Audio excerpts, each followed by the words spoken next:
Go. We are live. We are live. Good morning, everybody. Hello, Beena.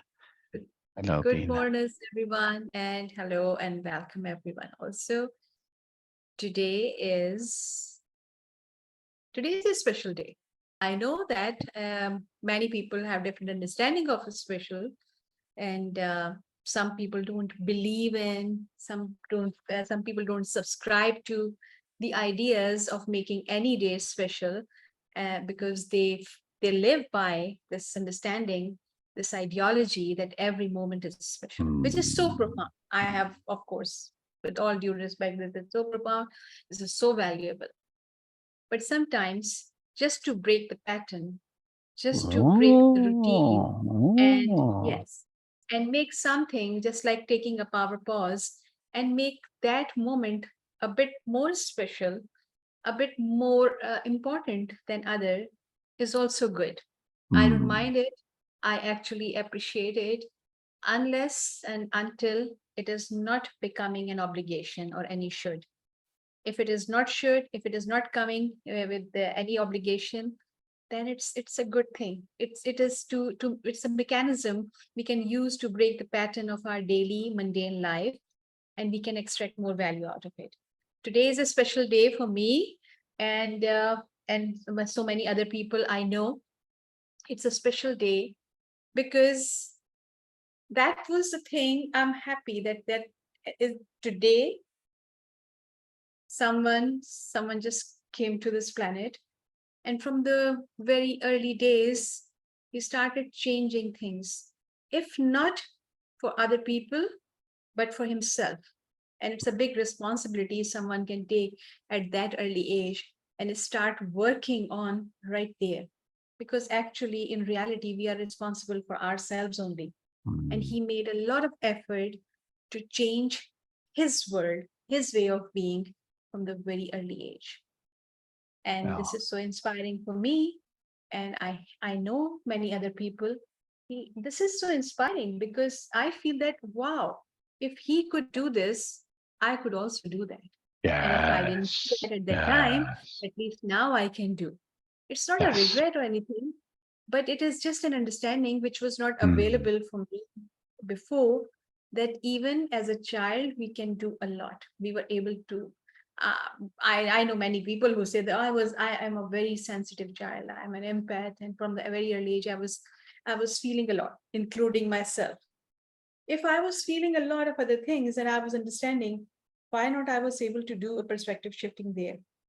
It was just a lack of focus, and just one click was not Yeah. there Yeah. Yeah. anymore. Yeah. Coming back to Yeah. this thing, today is Syl's birthday. I'm making it special for myself, Oh, because good. I feel that it's a Good. good Good. time Good. Good. to Good. break a Good. Good. pattern and do Yeah. something special. So for me, from my side, I will say it in Urdu first, and then I will say it in English also. So we say birthdays, Sal Gira. Sal Gira means years not, like where 2 years get knotted with each other. So this is the word for, Wow. yes, Wow. yes, this is the word for birthday in Urdu.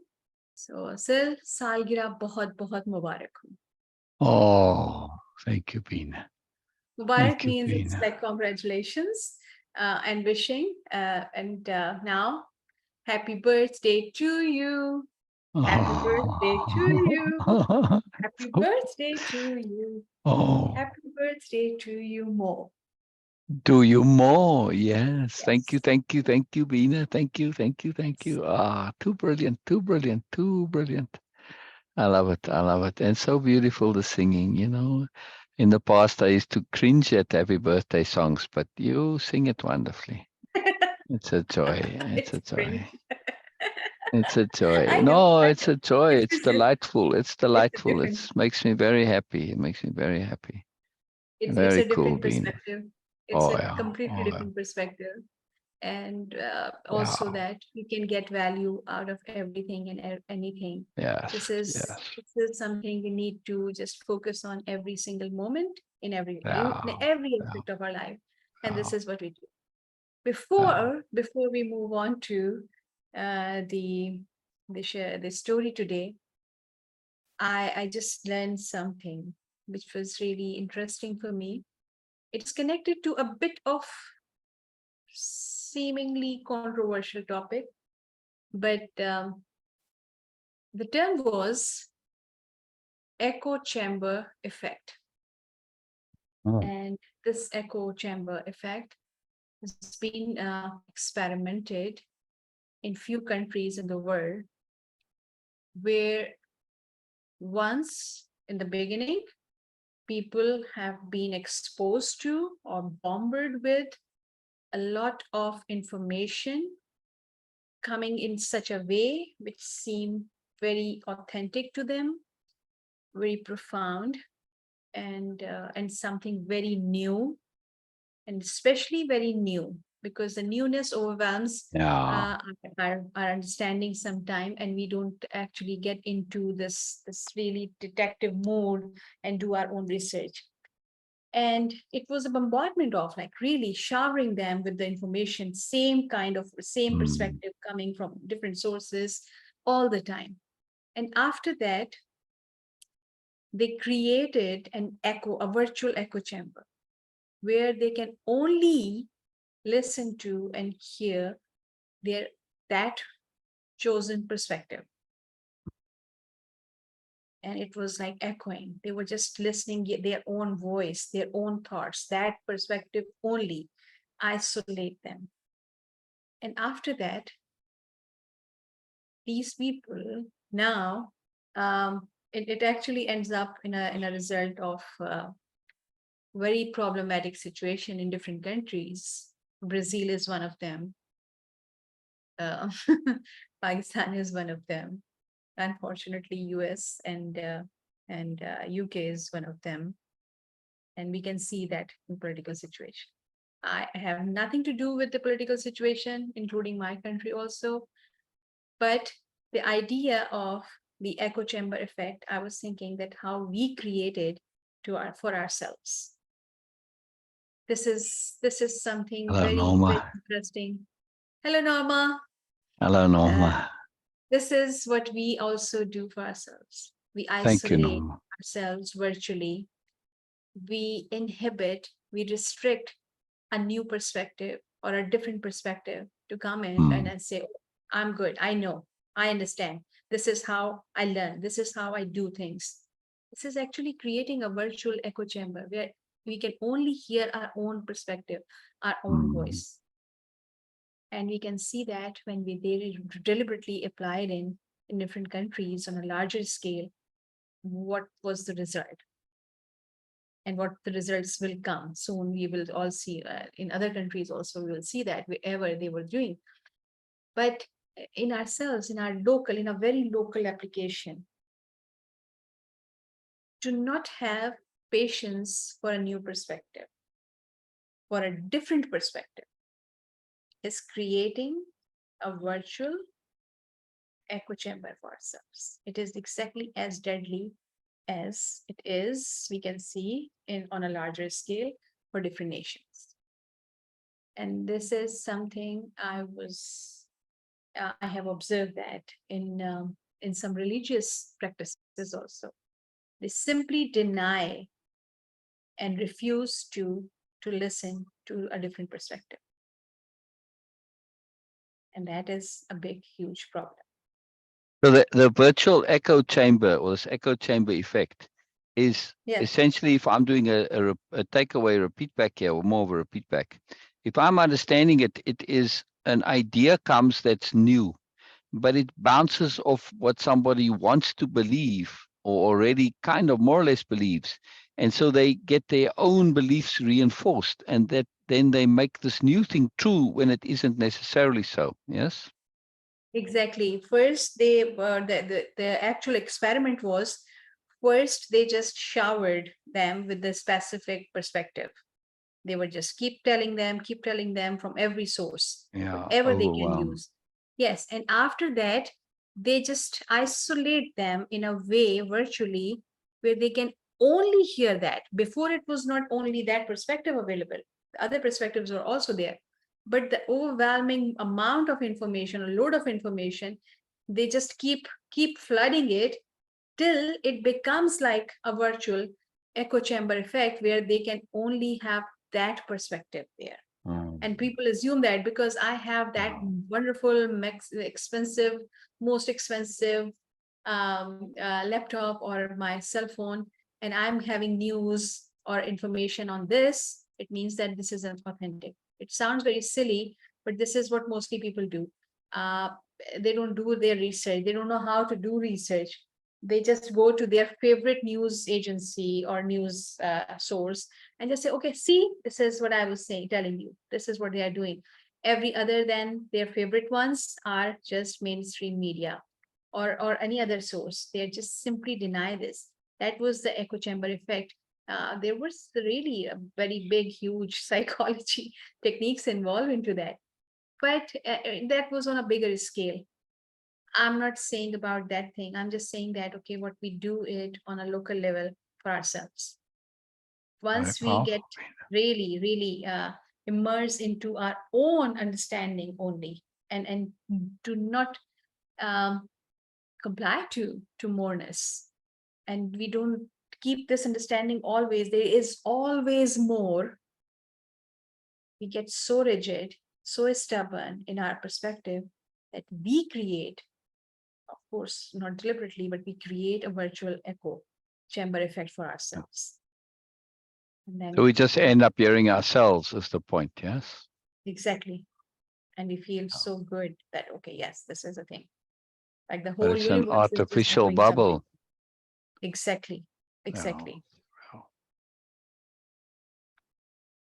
This is very, I don't know, it was so pressing for me. I just shared with you guys that this is something I'm just understanding. No matter how profound it is, there is always more. There is always more. No, no. That's very cool share, Beena. That's very cool share. We don't want to be our own echo chambers. Yes, I recently had experienced somebody who is exactly what you described in that situation.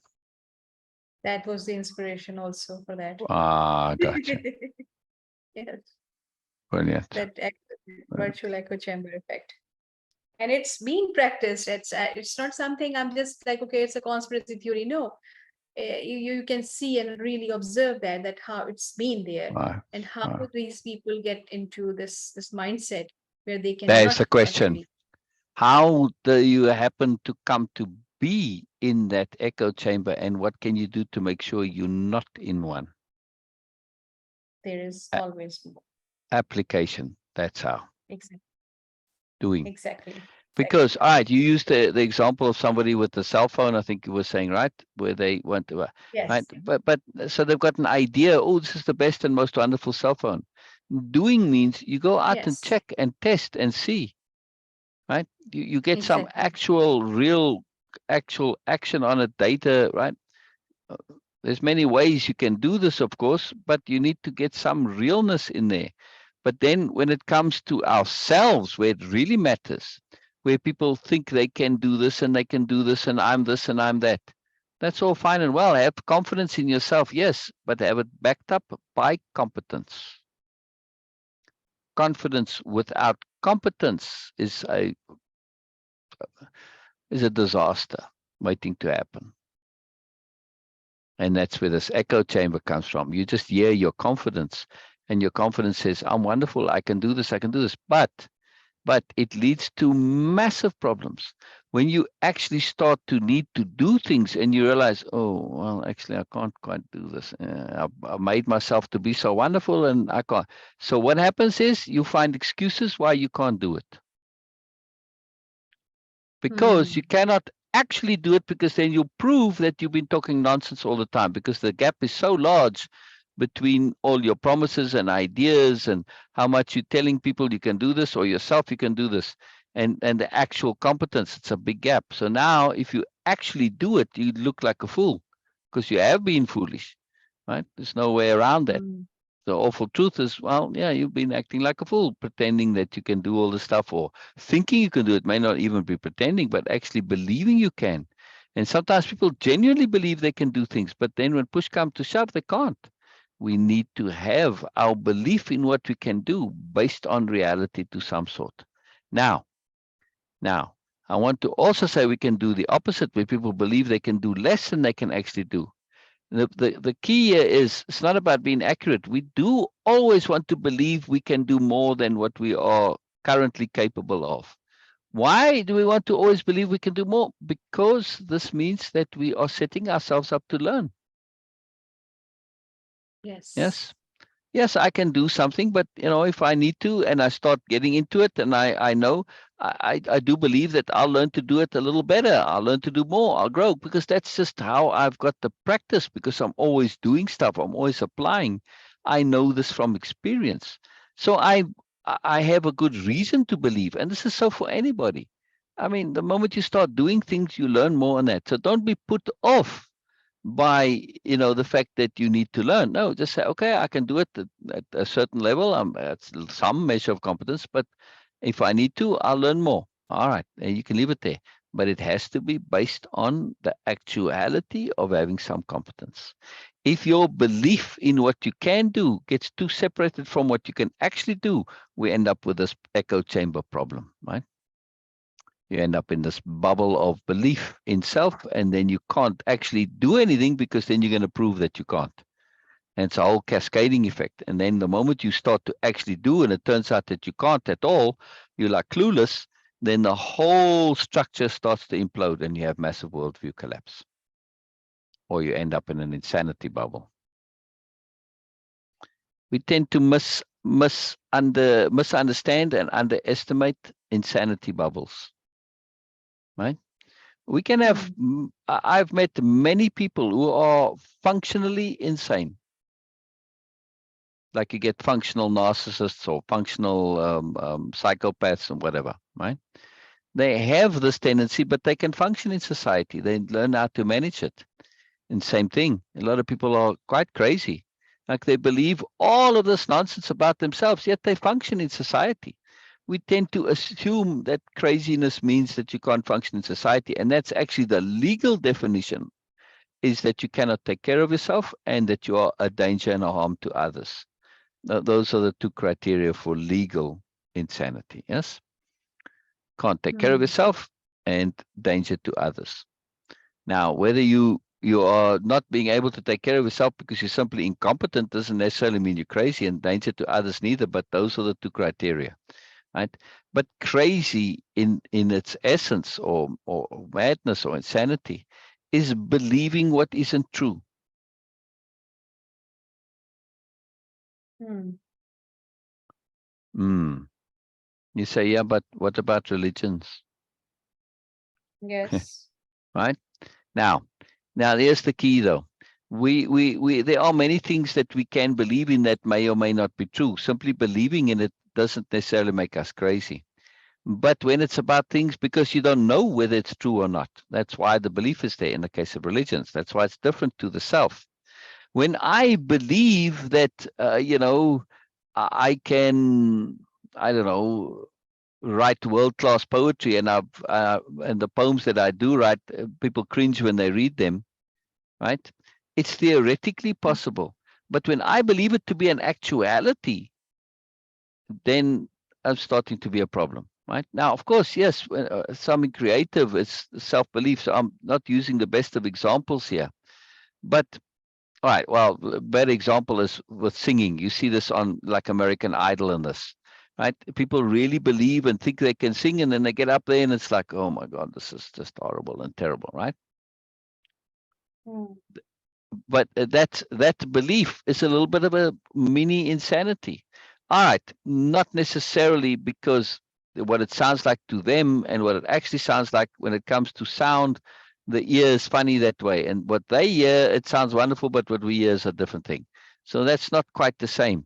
But if you extend this to multiple activities where they believe that they can do good in sports, and I've seen this. There's videos of fighting, like martial arts and MMA. Yes, there's a whole series on it because it's actually fairly common things. guys will walk into a martial arts dojo or an MMA gym, right? And they say, I want to fight with a master, right? And this sometimes was, and they really have this idea, this belief that they can, and they've never had any actual real practice. They don't say, look, I want to test my skills. I've been working out at home. I want to see what I can do in a real situation. Can I spar with somebody? No, they challenge these masters. And of course, they just get completely, beaten up, and sometimes they're very arrogant. And some of those masters kind of punish them a little bit for their nonsense. Right? It's the most you think, but seriously, you this is a like a professional, and it's a big, huge guy, and it doesn't matter. It's like, man, you're gonna just get the real physical danger doesn't put them off. And some of it, when you see the insanity, it's amazing. And they come with this fancy pose and move and style that they've seen in the comic books or in a video game or something. And of course, it doesn't help them anything. They just get smacked up. It's fascinating. See, functional insanity. Now, when that guy is walking around, people don't think he's insane normally, right? Necessarily, because he can do his job and work. But they have these ridiculous ideas and beliefs that don't match reality, and that's insanity, right? I mean, isn't it an insane action to go and challenge a professional fighter, martial arts? You've never been in a fight, and you think and you go and challenge them.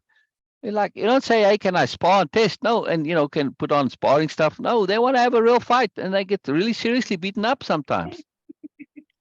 Yes, it's hilarious, Beena. It is absolutely the funniest thing ever, but it's also tragic. Yeah, Yes. yeah. I mean, and you Yes. see the guys with that first time they get hit, you see that expression on their face. And some of them at least have the sense to say, okay, okay, thank you, I've had enough, Just one punch, just one punch sometimes. They're like, oh my God, this hurts. This is like crazy. All right, never mind, I'm out. But some of them still try. Their egos are so big they try. And even more hilarious, right? There's this guy who is a mixed martial artist, like UFC type guy. And he said, all these masters that teach this whatever fancy school of stuff, and he's a Chinese guy, and he got into serious trouble with the Chinese government because of him challenging all these masters. And of course, he wiped the floor with them. They had no chance. The Tai Chi master and the Kung Fu master, and this one from this dynasty and all this. They're all just BS. They can't actually fight, and he just beat him up. But some of them, they were so invested in it, right? Their egos were so tied up into it. Even though they're getting beaten up, like severely beaten up, they kept trying. They kept trying. I mean, and in their minds, though, they really thought they could do this, right? And my style and my school, he just beat them all up. And he's famous for it. And the Chinese government started putting sanctions on him because he's affecting, of course, the economy and the culture, to say, hey, Tai Chi, yeah, you think it's a martial art. No, it's good exercise. It's not a martial art, right? And same with Kung Fu and all this stuff. He said, no, come on, this stuff doesn't work when it comes to actually fighting. It's all BS, all these poses and postures and, this move and that move. It's all rubbish. And it's too hilarious to see these egos persisting, and they really physically getting severely beaten up, like even going round after round, like he wouldn't finish them. He wouldn't just knock them out, right? It's the most incredibly, wonderfully hilarious thing to see ego in action when we have this echo chamber effect, right? Because all of those masters and these martial artists, they live in this echo chamber. All their students, oh yes, master, master, and all this, and they do the moves, but they don't actually test it. They don't have real world testing. Right.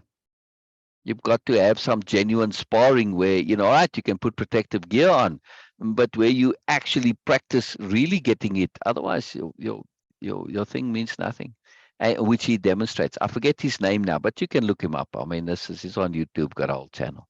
But he was so successful in this that, like I said, he even got in trouble with the Chinese government. But my point is about the echo chamber, like in the martial arts. I saw this when I did martial arts. It was great exercise, but I'm sorry, but this is not really going to help you in a actual fight situation. All those punches and moves that you do. You know what happens in a real fight? As soon as you try and hit somebody and it doesn't go well, the next thing they do is they rush you and attack you, and you end up rolling around on the ground. then that's end of the Yes. fight typically, right? Then everybody comes and talks. I know the Yeah, point. I mean, that's typically what happens. Every fight, right? As soon as one guy starts losing, then he grabs onto the other one, and you can even see it in professional fights, right? They just kind of hug onto you, and the ref has to come and separate them out because when you are old and hug onto someone, they can't do much to you, right? And that's it. So it's just I, all those I moves don't take care. Now there is a martial arts in the MMA that says, okay, you want to do this, fine. We go to the ground, then you're gonna, they put a hold on you and choke you out and all this stuff. So there's ways of dealing with it. But my point is, it's not realistic. They can never test these things, and it's just all BS, all BS. So be careful. All right, yes. Sorry, Beena, hold your point. Hold your point. I just want to finish my No, point no, here. no, no, no, no, The nothing, nothing. I was martial just like, arts schools, I don't mean to give them a hard time because yes, there's a lot of value. Understand it to be a sport, all right, like Taekwondo. When they first came out, they were all about self-defense and all this, and then when they went to competitions, they all got kind of creamed, and they all lost horribly. They weren't very successful from a fighting point of view, so they developed their own competitions and stuff. But nonetheless, then they shifted to market themselves as a sport. Fine. As a sport, this is very aerobic, it's very exercise, you're doing a lot of things. Plus, two, they're emphasizing good values like discipline and integrity and stuff like this. Wonderful. But don't mistake your thing for self defense or as an actual fighting thing. It was a bit of a cliche in the dojos. And I lived in a dojo, just anybody listening to this, I'm not talking from a point of, outside that, oh, you don't know. I was Ushideshi in a dojo, right? Which means you a full-time live-in student. You live in the dojo. Whenever you go to any dojo, in there are judo? those. No, in Aikido. But they also had karate in the dojo, and they also had kendo. It was in the Japanese Cultural Center in Chicago. So it wasn't just a Mickey Mouse thing. It's a cultural center. It's a big deal. They even taught the language there and the flower arranging and the tea ceremony and the whole works, right? So there's a lot of stuff going on in there. And I mean, I trained with a world champion in karate, right? Susan was her name, but she was learning in the thing. So I would continually work out with all the black belts and stuff like that. Doesn't matter that we were whatever. I wasn't a black belt yet, but it was intense. And when you're in Ushideshi, you training like there's a morning class, you do it. There's an evening class or afternoon, you do it. So it's like a really intense stuff, right? Anyway, but whenever you go to a dojo, there's always those kind of full-time students or professional students, and they typically seem to be associated with dojo, but they're called ushideshi, which means a living student. Anyway, my point is that I'm not saying this from a point of the outside. I'm saying it from the inside. There's lots of value to martial arts, but don't mistake it for an effective self-defense. And it was kind of a joke in the martial arts community that the black belts, as soon as they get a black belt, just okay, just wait, they're going to come back with a black eye or a broken nose or a fat lip or something. Mhm. Why? Because now I'm a black belt. Now I'm tough. Now I'm qualified. Now because a black belt is like a big woo thing, right? It's this fantasy belief thing that if you're a black belt, that means you're tough and you know how to fight and everything. So they go into a bar and they get into trouble, and of course they get beaten up. Why? Because it's not real fighting. And secondly, they never guys that fight in bars, they've been fighting most of their lives, and they used to dealing with the physical force of aggression. When somebody comes in your face and they have that intent and to really do you serious physical harm, this is a shock to your system if you've never experienced it before. It kind of shuts most people down. They can't believe it, right? Because in the dojo, you don't have that intent. You're not looking to harm anybody. You're sparring and it's fun. It's a joy. So and then of course, the fighting is a very different style of fighting. And inevitably they get a black belt. Sooner or later, or pretty soon they come to the dojo with a black eye or a broken nose. They get beaten up. In other words, it's too funny. And then of course they change and they get some humility and they realize that this is a whole different deal. Anyway, echo chambers. What I'm saying is sometimes they never get to that point and they live in this bubble. So be aware. And of course, I'm using martial arts and I'm singling them out. And I'm not negative on martial arts. We understand when it comes to them thinking that they are self-defense systems. Yes, fighting systems. I mean, like in the UFC. right? Which is mixed martial arts, MMA. When they first started, you had the guys in their gi and the karate, and they tried their moves and it didn't work for them, right? They all just got wiped out. They adapted their style, yes, and included the wide range of martial arts, and you have some element of in there. But what you get taught in the dojo and what happens in the ring in mixed martial arts, two different things. If you don't want to learn real fighting, okay, go and learn MMA. It's still not real, even though it's more real than anything else, because they really are fighting and there's no holds and don't have the style restrictions. Why is it still not real? Because you still have rules in mixed martial arts. Fish hooking, no eye gouging, no pouncing in the groin, no pinching, no biting. You out on the street in real fights, that's what happens over there. See? So you have to be very careful with self-defense and martial arts systems. Yeah. Unless it's all no holds barred and you do whatever, eye gouging, fish hooking, whatever, all the stuff. Now you can have real.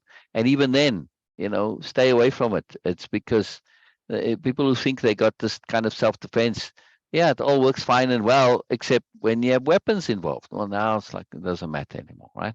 So it's a bit of a lost cause. Yeah, a bit of a foolish thing. I have a whole little mini course on self-defense. The art of fighting without fighting. Your most powerful weapon for self-defense is awareness. If you can see trouble before trouble sees you, you get out of the way.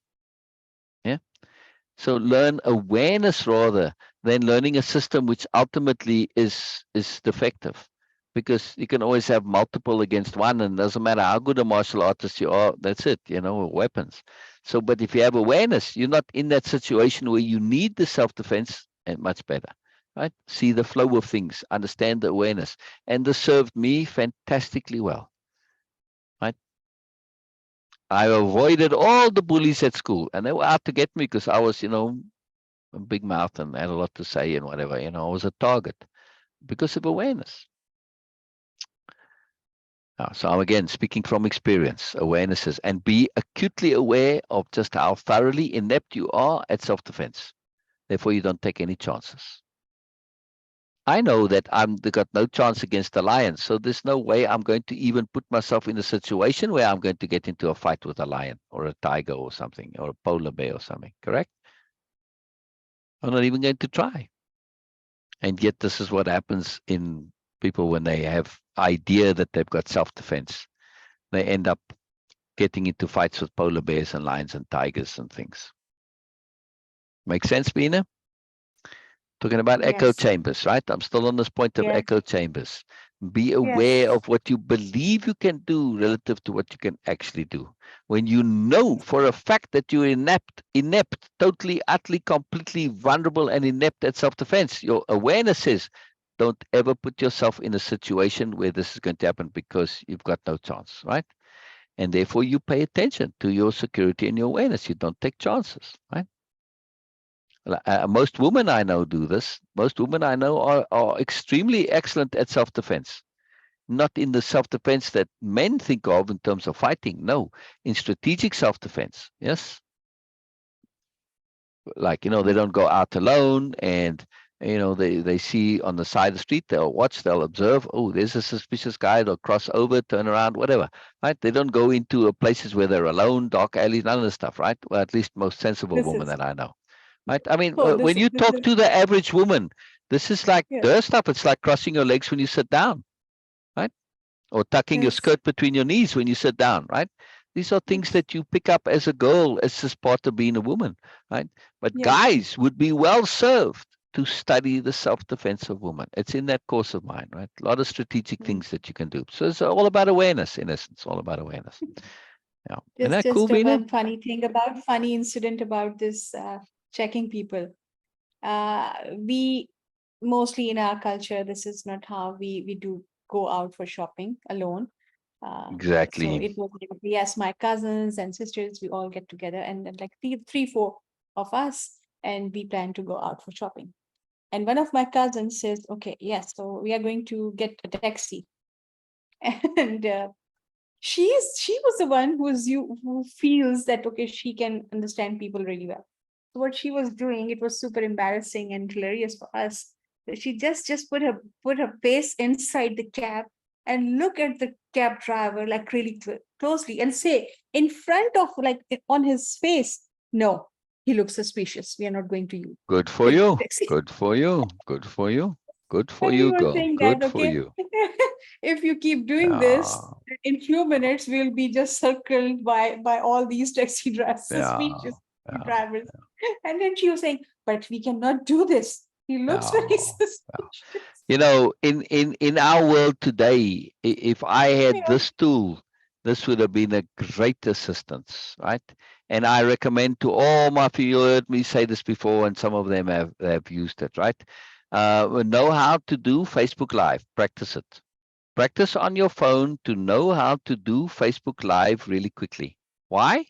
Because if somebody walks up to me and is negative, looking to mug me or whatever, the first thing I want to do is say, oh, welcome to my Facebook Live. Yes, hey viewers, look at this, and now let me interview this person. Okay, he's trying to mug me, but you can't mug me on camera live. So suddenly they say, okay, hello, what do you want to know? Thank you, or they'll just turn around and walk away or whatever, right? But it's a way of yeah, completely diffusing the situation. Why Facebook Live rather than record on your phone? Because Facebook Live, even if they take the phone and smash it, yes, that action until the phone gets smashed is recorded on Facebook. Whereas on your yes, phone, it's gone, it's lost, right? That's why Facebook Live yeah, or YouTube Live or whatever, because it's there, it's recorded. Yes. And somebody did use this, right? Jessica, it's very powerful. She came on live. There was a problem, and everybody came and joined her and supported her, and she was able to walk and have all the support around her, right? It was very powerful. So it's an incredibly powerful tool. Yes, be aware of it. Be aware of it. Yeah, yeah, yeah, yes, yeah, yeah. Anyway, we get off topic a bit, but at this point of self-defense, though, it's a very good example of echo chamber effect, like with the martial arts and people's belief in themselves. And this is one that has actual, real physical consequence. That's why those videos are so incredible to watch. And it's like there's enough of them that they could make kind of an ongoing series out of it, which is incredibly fascinating. Yeah, yeah. But this the same applies to non-physical things, and that's of course gets people into bigger trouble because sooner or later, those and they're always young men, right? The guys with the fancy moves and stuff. I mean, you got to see this boy. You can see this guy practice this style thing move. He thinks it's too cool, but it's totally, totally, utterly, ridiculously impractical. Yes. yeah, It's hilarious. And the bubble, you see the bubble, and that's scary. But of course, this when they do it, they get smacked, and then okay, there goes the bubble, and you see that's the magic when you see that bubble pop. But what about stuff that people never get to test? And their beliefs in all sorts of stuff that they can do this and do that and everything. And they never try it because they know if they try it, they can expose themselves. They end up living in that fantasy world. And that's like I say, functional insanity. Yes. yes, yes, yes. And it's a big, huge thing to be aware of Yeah, because it was a exactly. shock when I had the chance to actually observe someone and because I had some clue about that yes, oh, Oh, there is something you can observe. When I was doing that, it was a shock for me because if this is the case, then how many of us are just sitting on a borderline? We don't consider that where oh, we get indulged into this echo chamber, virtual echo chamber effect, or oh, we just say that because again, um, denial and resistance has more consequences than we imagine or speculate, yes. more than our understanding. It's powerful to be real. To be real is powerful. Now, the more you practice being real, the more you also come to be aware through application that the world doesn't work the way we think it does. Yes. So there is a moreness out there, but you need to have the ability to be real first. And because if you get into a situation like fluid reality, and you're functionally crazy or just crazy. Well, this is chaos now. This is like real chaos now, right? You can't give power to a crazy person. The universe doesn't really allow it. I mean, real true power. So yeah. Yes, it's a big deal. Anyway, it's a big topic, and of course, it needs a lot of um, more focus and in-depth Yeah. understanding of it, because it's very important to pay attention to these type of traits in Yes. ourselves, Yes. first, and into and in Yes. of course in others around us. Yeah. Because what I have seen, that they have very, because they are so convinced with their own understanding. If you are not very careful, you can get also get convinced by that idea Yeah. Yeah. very Yeah. easily. And this is the magic of this confidence which has gone in it. Yeah. Yeah. So basically, we get back to the core, right? What's the first Yes, requirement for doing Wave Impeccability or Moreness project? Honesty and self-honesty. yes. Without that, you're not going anywhere, right? We need to be real. We need to be honest. We need to be self-honest. And when people are doing this bubble and they believe in the stuff, it's self-aggrandizement. It's saying, look how wonderful I am. Look how wonderful I am. But they just want to be believed to be wonderful. Whether they're actually wonderful or not doesn't matter, as long as people believe they're wonderful. But the core problem is that they believe this is a valid motivation. Mm, You are motivated by others thinking you are wonderful. What a ridiculous motivation. Yeah, mm, it's an yeah, absurd motivation, because others yes. thinking you wonderful doesn't make you wonderful.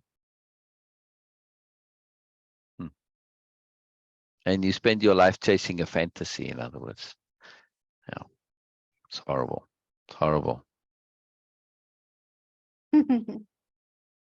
Yes. Yeah, Okay. wonderful, It's powerful stuff. that just because it was a big thing for me when I saw that. So it Yeah, was not because that I was horrified by that or not. No, because how easily it can be overlooked, uh, and um, and we might get like really trapped into. If not ourselves, then other our loved ones, people we care about. It's very important to pay attention to. That's why being deliberate is a big deal. Uh, Once we are paying attention, how can we not pay attention to what we are believing in, what we are choosing to believe in? correct, And that's why correct. deliberate living is very is it can actually remedy Yes. potential lostness, Yeah, yeah. potential threats to our Yes. sanity, Oh yeah. potential Oh to yeah. our sensibility, and potential threat Oh yeah. to our Oh yeah. understanding and awareness. Oh, it's huge. It's huge. It's huge. And of course, the constant practice. That's why practice is so important, because it's application. And through practice, you get to refine your initial application. When we understand that when we initially do something, it can be disastrous, hopeless, terrible, and that doesn't mean we can't do it. Yeah. But Yes. then you practice more. Oh, suddenly it gets better. We can learn very quickly sometimes. All we need is that little bit of practice. It's amazing. Yes. It's amazing. That exponential learning. Yeah. Yes. Yeah. Yes. It's an incredible thing. I have something to share, because Norma, Oh, if you are still here, yesterday, from my moon text, thank you so much for responding first. And you always give such a huge and Norma says, sorry. Before you talk about Norma, sorry, hold your point. Sorry, I want to interrupt you. So I want to pay attention yeah. to Norma's comments. She says, I'll throw away these boxing gloves then. For exercise, Norma, this is brilliant. And Ryan says, love. Yes, brilliant, brilliant, brilliant.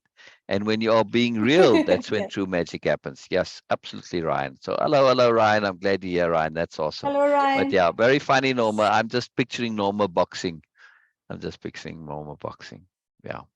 Brilliant, Norma. Brilliant. Oh, thank you, Ryan. Thank you. Thank you. All right. Share what you were going to say. Share what you were going to say, I please. was just saying, okay, thank you, Norma, for always your comments are so amazing and so Yeah. valuable for me because it adds a Yeah. lot to the Oh, post. yeah. My Oh, yeah. yesterday, my post was about new moon in Virgo, and it's a big deal for me. Okay, where this new moon because I have been like, of course, many other people been saying that okay, the change is coming. It's already happening, but sometimes we assume that like. I hear one of the scholars were saying that okay, in nations' life, centuries are like just days. So different understanding of different perspective of time. So when people are saying okay, some astrologers they say okay, the change is coming, the world will change. When they are saying for them 7 8 years is just like now it's changing. But when we say that, okay, you people say, oh, nothing is changing and like, nothing has changed. And you guys were like saying for 3 months or 4 months and 5 months or a year, because it takes time. Because the universe's scheme is so much bigger than our own understanding. Anyway, Yeah. and I have been saying about this change is happening, and we have changed a lot. The world around us has changed a lot already if we just go back and look at things and our own understanding and awareness, we can understand that how much we have already changed and the world around us has been changed. But this time it's like I use the word curtain raiser, that it's now it's there, just going to be very visible. And not only that we will see that visibly, we will feel that practically, but also we will experience the shift in our understanding. This is what I was saying, in that the world around us and the world inside us is going to change. Our own understanding and awareness and our ability to perceive things is going to shift dramatically. But just to give a bit more clarity, that I said people who have been working on themselves for themselves, they are going to be like, because the energies, uh, planetary energy or any type of energy, it works only when you are receptive towards. Because as it's a very famous saying that a king, just for analogy, or a person who is an influential position and have resources, have influence, have understanding, might have exactly same planetary position, same everything, identical, but their suffering and their blessing will be different, completely different, Oh, interesting. especially their suffering. Because Mm. awareness plays a lot, a big role, a big, huge role in how we materialize things. Like for suffering, I mean that, okay, yes, a person who is in an influential position and is aware, he or she might lose his money completely. Okay, yeah, now it's broken. But he's not going to lose his awareness and understanding. They will spend this time in a completely different way, as someone who has been already doing a lot of nonsense and been involved in a lot of nonsense. They are not in good health, they are not in good mental state, and they are not in, of course, now not in a good financial situation. Their suffering would be like really magnified and compound, because they have been playing with all those like their health, their mental state, and of course relationship with others. So yes, planets are going to affect everyone, but how, where we are at the level or the dimension of our awareness, it plays a huge role in the effects and impacts. Yeah. Yeah. Awareness is Like the key. sun is there, like, and giving everyone the sun's energy and the heat and warmth is same. But where we are in this world plays a major role, how we get this sunlight. Same here. How we are perceiving it, where we are.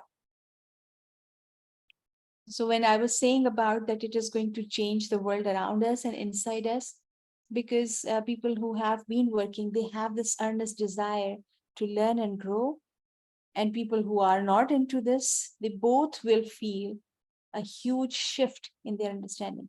By shift, it doesn't mean that they are going to completely change in a way, but mostly in a very positive way. People who have been working, they will get that breakthrough what they have been waiting for.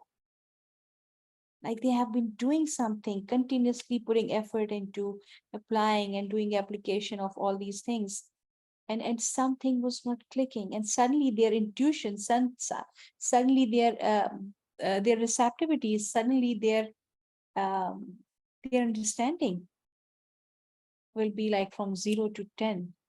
This is how this I'm saying that, okay, the inner world is going to shift also and change. Oh, Our values are going, our priorities are going to change. Things we were like, okay, yes, this is important. That's why I was saying, okay, go through your whole wish list and see what is relevant and what is not, because yes. our Always a good thing to desires, do. Always a good thing to do. Yeah. yes, our desires and wishes are going to change because we are going to change. There you go. Our desires are going to change because we are going to change. Be aware of that. Be aware of that. It's a very Yes, powerful point to be aware of. Very, very, very powerful point. yes. Very cool. Amen, I sis, hope, right? Norma, I'm able to share what I was trying to say. Yes, I hope so too. Did that make sense to you, Norma? I hope so. It did to me. It did to me. All right. What are we Yes. doing? What are we doing, Beena? What are we doing? We already spent an hour on these things. Oh, oh. So maybe we'll just drop it and continue it on Sunday. Or we can do a bit of the poem if you want. Oh yes, I'm kind of keen to it, get it back is to that. relevant. Me of now and me of then and me and now, me of now. So it's yes, The me of when and now. We're going to do that poem, not the yes. then and now, the when and now. But it's actually the name of the poem is the me of when and more.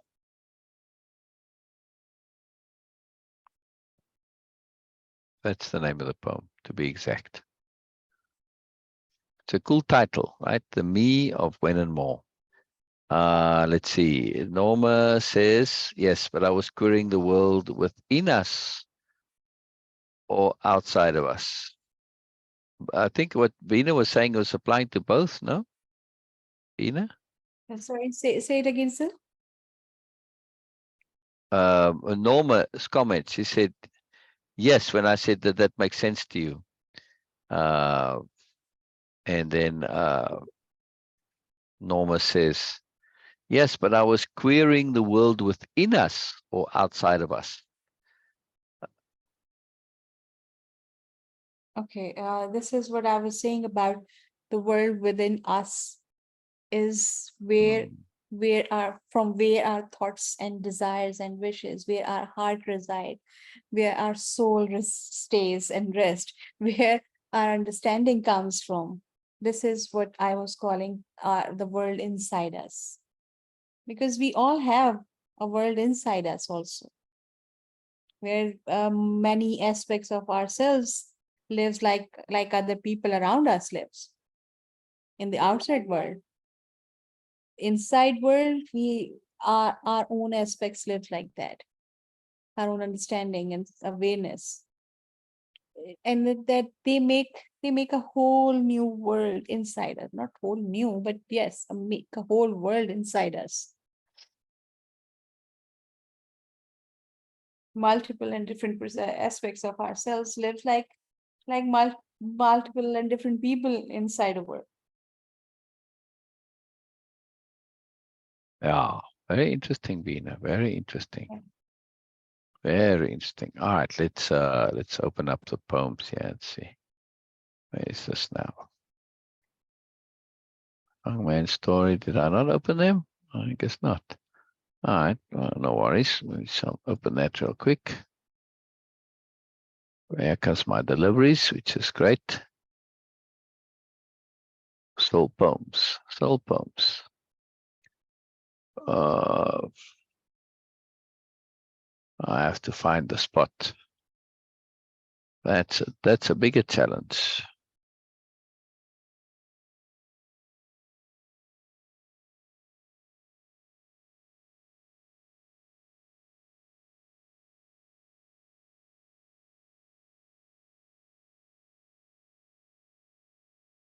All right, here we go. Here we go. Part 2, and we were in the middle of the poem, right there, where she's doing the wrap up, the takeaway to Limo, as to what it's all about.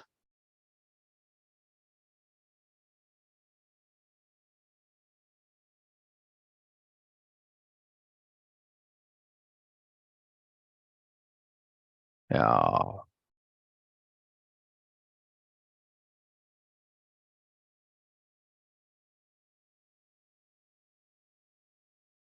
All right, we're getting there. We're getting there. Here we go. All right, so just to catch up on the poem, I'm just gonna be, broad in this. No more work, only rest will manifest. Yeah, yeah. Got to make energy management, in other words. Yes, our inner Cains versus our inner Abels, absolutely. But we want to have better role models than both of them. It's not always either or. Sometimes there's a third and a fourth and a fifth option, right? Like as in black and white, there's all the colors. Much of what we get in life, our culture is an either or system, and they're both bad options, right? So sometimes we have to be aware that, hey, you got to learn to look for the more, right? Look for the color, not just black and white. It's very important. Yeah. All right. Sorry, people with all the chat messages, you just got to wait now. Got to kind of continue with my life. So in the poem here, the aspirant goes over to the Isle of the Dead. And it's in a kind of a vision that they're having, right? Or real, but just in a different reality. And this is an adventure. And they go over and they take with a coffin and the rower, which is 3, right? So it's them and the rower, the assistant, and the coffin, which is obviously the me of then, the past, because this is following it from the me of then, right? And they realize that the me of then is a ghost and it can't do anything to them. And then as they get onto this thing and they realize, oh, but there's a bit more here, and there's the forest, and then there's this plane and the portal, and to cross over into another reality, another world.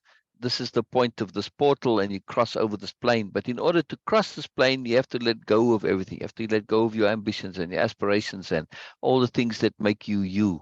And that's not a simple thing, right? That's not a simple thing at all. And so she's come back from this and the aspirant, and she hasn't succeeded.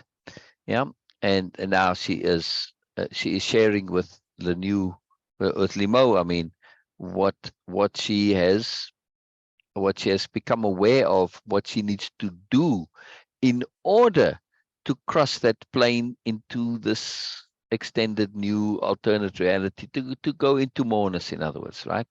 So thank you, Amazon.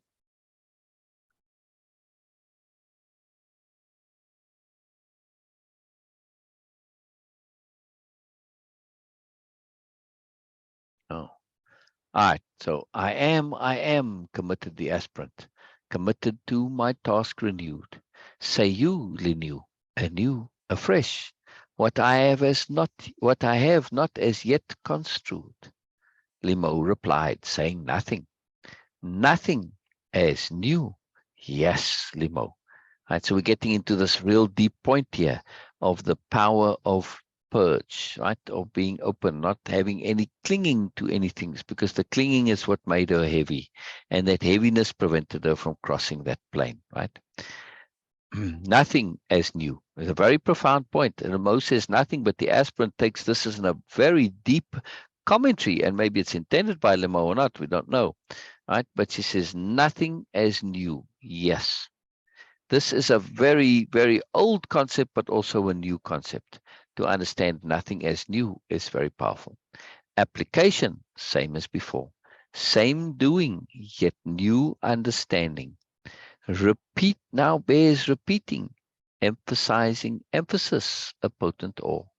Right, so to really do the things that you've been practicing, but do it with a new understanding.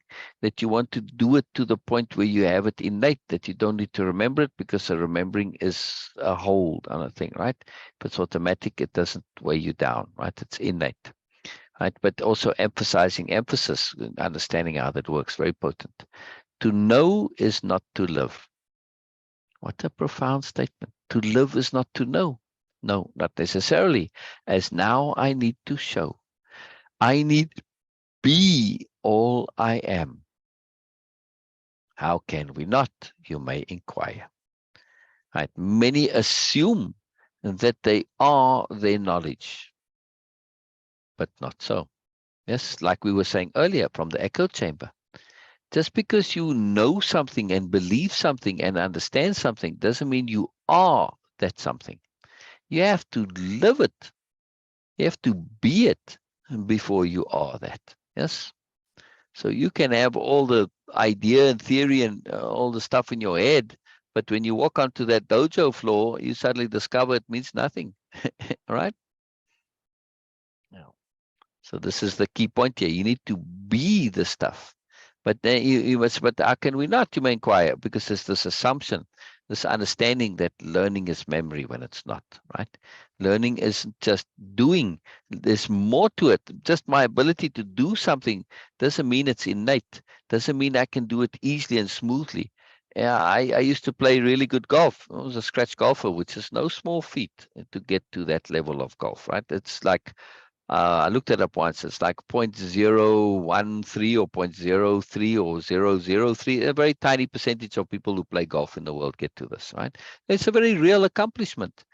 But from this point of view, it was not innate. I could play really excellent golf, but it required enormous concentration and effort, a lot of doing. And that's the point. Just because you can do it doesn't mean it's you. See, it was a skill that I was able to apply through sheer dint of effort and concentration, etc. But that didn't make it me, right? If you really wanted to get to that point, you would just do it effortlessly, right? Like you get on a bicycle and you ride it. That's it. It's effortless. You don't think about it, right?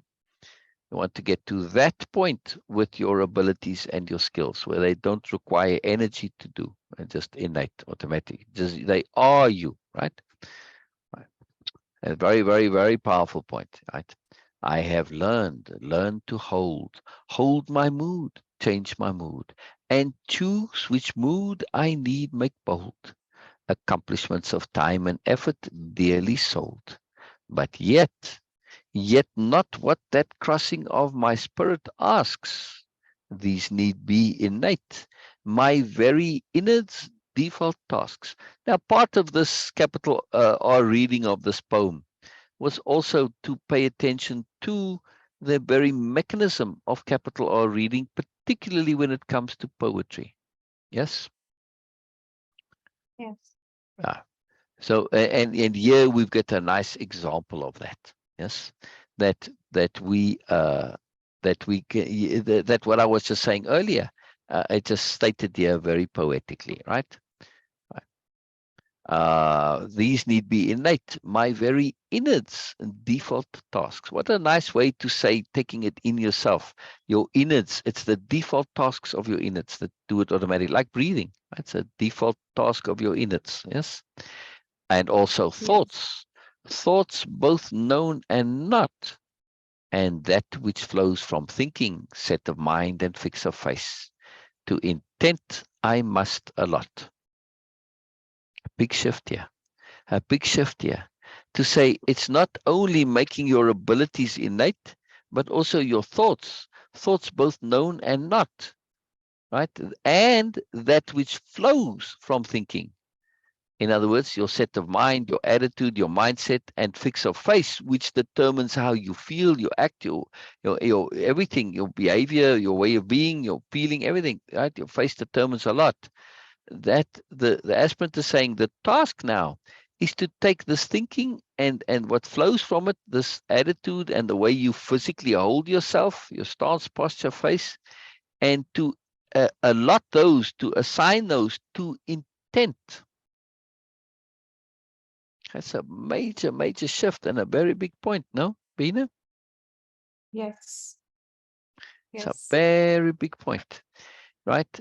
To intent, I must allot and feel and have and be deep in posture's rightful stance, right? So this is a total physical thing that you don't just know you can do something, but you are it, you feel it, right?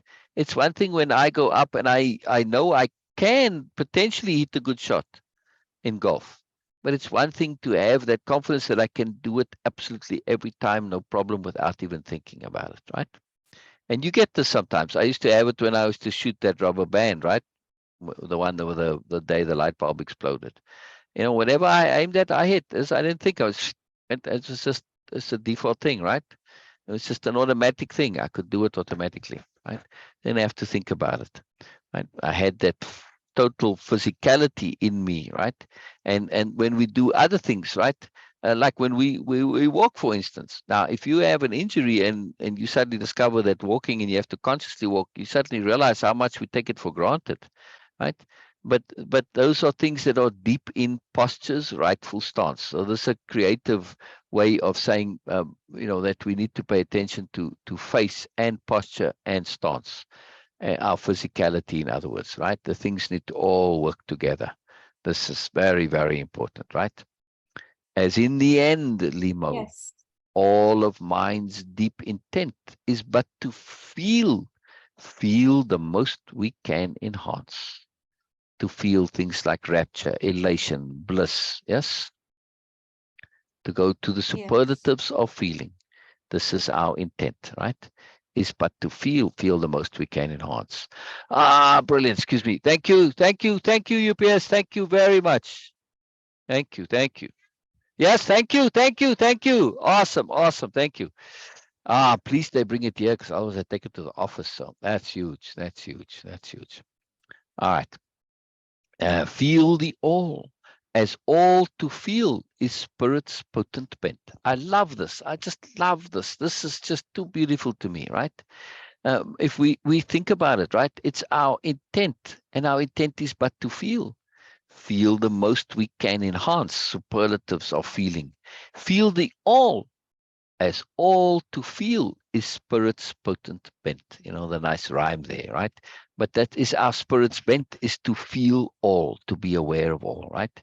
Just as mind needs mind to be aware. Now, that's a very simple little sentence there that we can maybe overlook, right?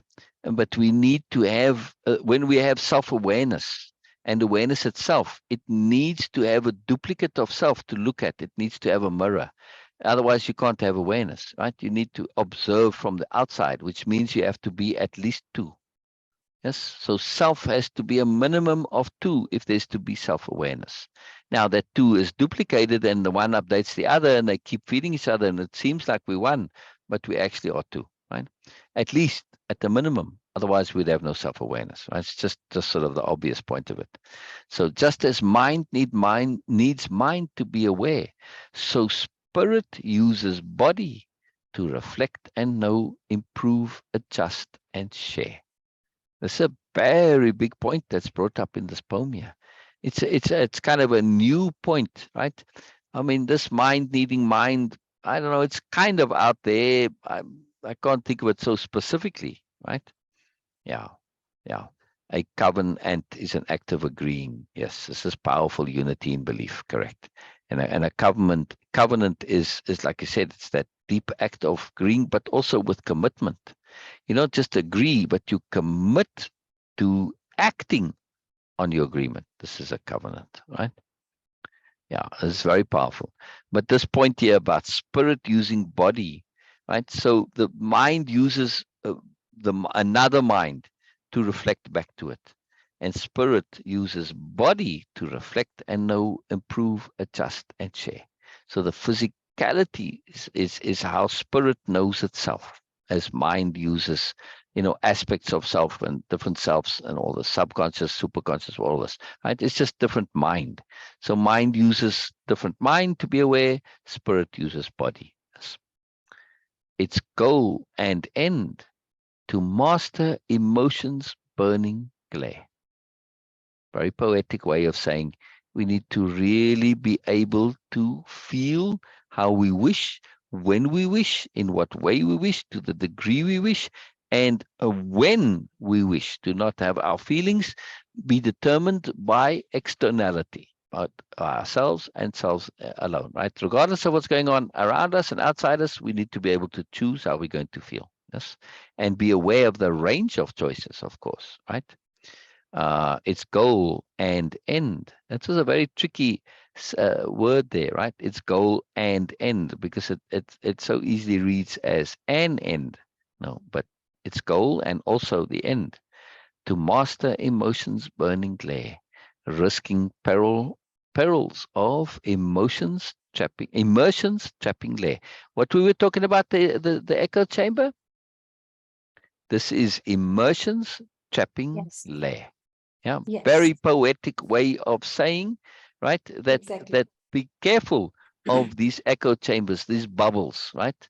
Because it's immersions trapping lair. And to say a lair is typically where something dangerous lives, right? Like a wolf's lair or a spider's lair or whatever, right? So lair implies there's not only it will trap you, but there's hazard involved as well.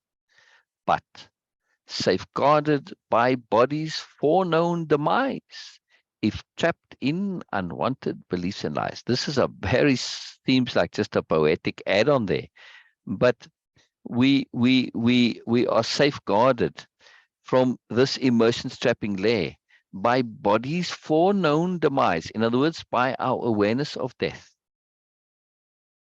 Yeah. Yes. So when we are aware of death, well, not only if you really get trapped, you are going to get kicked out of this at death, and then whatever happens, happens, right? So you're not going to stay there forever. But knowing this and knowing that death is coming tends to put a bit of pressure on us sometimes to say, hey, I better get out of this nonsense because, well, I don't want to die in this bubble of nonsense and nowhere, right? So death is a motivator, right? If trapped in unwanted beliefs and lies, death will make us real very, very quickly, right? That's why I always say death as an advisor, right? You go and ask death what's going on. It will tell you very quickly, deal with me. I'm real. All this other stuff, a lot of nonsense, not very real. What are you doing about me? Does all of this help you deal with me? No, it doesn't. This makes you feel good or think you're going to feel good, and not really. It's all BS and lies and nonsense. Forget about it. Throw it all away and get real. Get real. Right? What do you need to deal with death? Of course, you need awareness. You need competence. You need ability. You need trust in yourself. Right? That's all what we're talking about here, right? Practice. My task, Limo, our task, to break habits' deadly hold, to choose, to be, to create our superlative feelings bold. This our purpose and our end. For when we feel the most that feel can be, we're more to spend our precious energy. So dearly, dearly purchased, simply to be free. This is one of my favorite stanzas in this whole poem. Will you read it, please, Beena? Yes, you are not sharing screen. Oh, sorry. Oh, dang it. You should have said earlier. This was important to share screen to read along with me. Oh, well. Oh, well. I was All just good. listening and enjoying that. Oh, all right. All right. Will you read So, that stanza, please? yes. My task, Limo, our task, to break habits' deadly hold, to choose, to be, to create our superlative feelings bold. This our purpose and our end. For when we feel the most that feel can be, we're more to spend our precious energy so dearly, dearly purchased, simply to be free. Yes. Yes. So the aspirant is saying, yeah, the key is to break habits deadly hold and to learn to choose, to be, to create our superlative feelings bold, right? To be able to create them, right? Not just choose them from amongst what's available to us. The ability to create superlative feelings. This is our purpose and our end. For when we feel the most that feel can be, when we're in that spot of being able to feel these superlatives, where else are you going to spend your energy, this precious energy that we've so dearly, dearly purchased simply to be free? Yes, we have to be careful of freedom, in other words, too. It's implied there that we don't go and chase an empty thing. Okay, I'm free, and well, now what? Yeah, have to have some point to it. Yeah, yeah, right. And now we get to the end of this, and I love this ending close. But that's, of course, it's a closing stanza as well, right? And then this is a recap here. And now to close my epic share, a short poem shared by my soul laid bare. You are a dynamo. You are a portal door. Enjoy your gifts delight. Enjoy your power's might. As your intent is pure and good, and guides you purely on your path of good. Remove all doubts of should, and thus you freely free your spirit's magic wood. The end. Also, that last line there, by the way, your spirit's magic wood. It can be heard as WOOD also. Right? It's hard to put it here. I mean, it's both wood and wood, both the spellings. Because earlier there's this mention of to tree. Yes. Yeah. Right. So it's your spirit's magic wood, the treeness of you, right? Which is being like as in treeing. Yes. So it's a double there. But I put it as this too because of the rhyme with could, right? Because would, to say your spirit's magic could, that's a very different thing. That's potential. When you say your spirit's magic would, it's saying it will happen. It's there. It's going to happen, right? So it's a lot of double Yes. meaning in this. Yeah. And that's why I love it. I love layeredness. And when we start to pay attention to poetry and we listen for those layerednesses, we really get to pull the moreness from this. Yeah.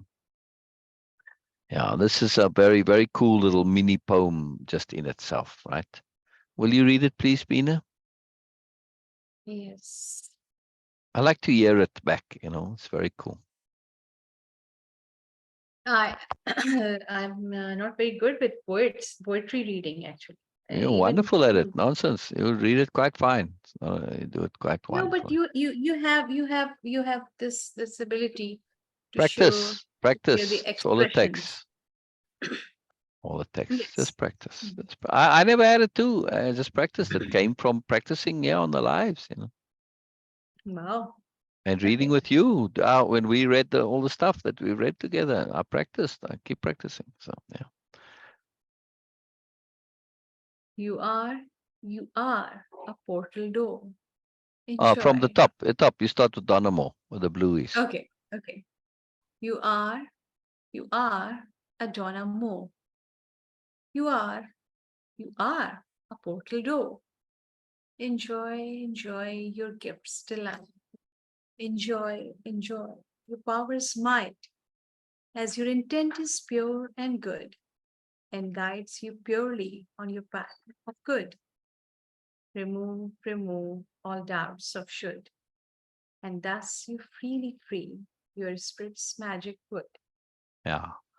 Reading poetry is kind of like singing, Beena. Yes. It's very And some similar, people you see? cannot sing, and some people Yeah. can.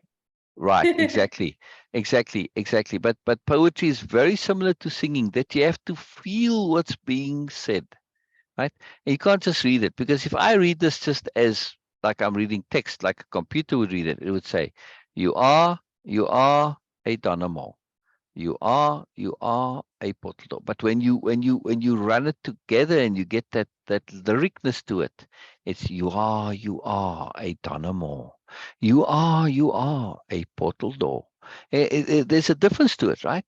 because you're taking on the Yes. mood here. This is a very profound thing that's being said.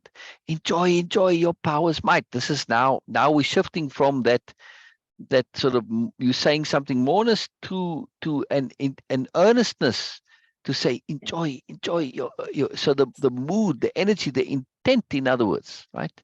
Enjoy your Yes. power's might So, what as we're your, talking and then, about. oh, No, and sorry. Yes, it's please. okay. And then it shifts, right?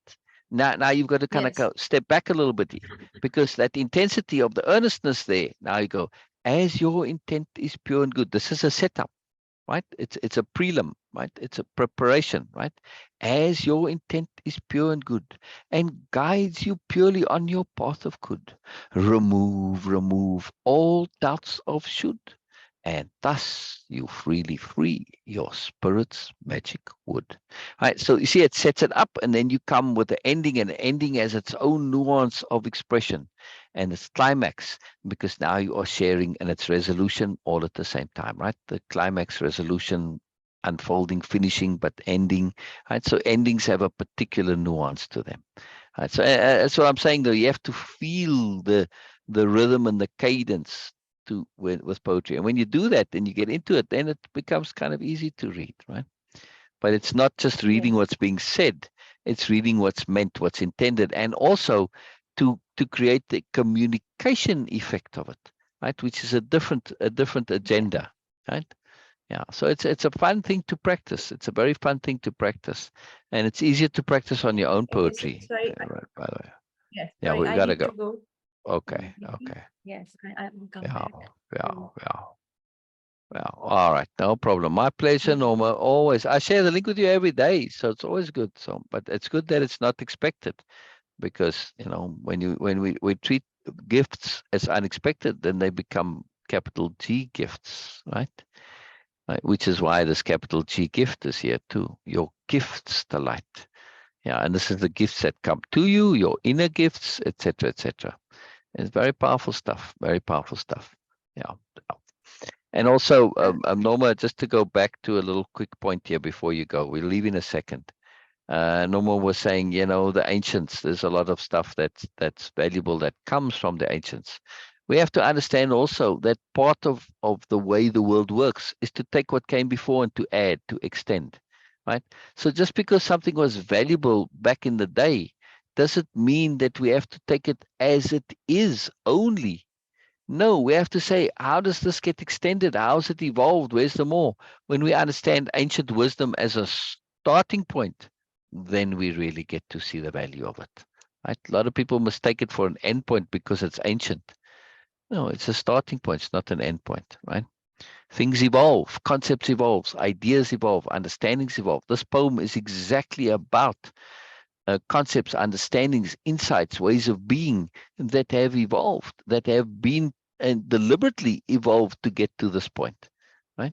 But that you can trace them back and say, okay, well, here's a core idea, ancient idea that has the same thing, right? But many of the ancient ideas are missing much. Like I said, sometimes you had two choices only, and that was it, and they didn't realize there are more choices, right?